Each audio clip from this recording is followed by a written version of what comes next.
بئس ما اشتروا به أنفسهم أن يكفروا بما أنزل الله بغيا أن ينزل الله من فضله على من يشاء من عباده۔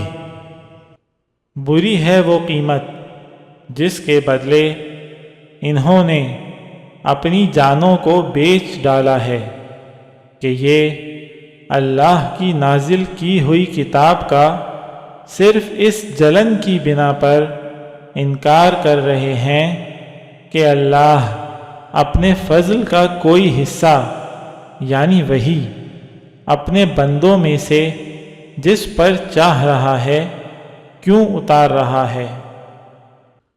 فَبَاءُوا بِغَضَبٍ عَلَىٰ غَضَبٍ، چنانچہ یہ اپنی اس جلن کی وجہ سے غضب بالائے غضب لے کر لوٹے ہیں۔ وَلِلْكَافِرِينَ عَذَابٌ مُّهِينٌ، اور کافر لوگ ذلت آمیز سزا کے مستحق ہیں۔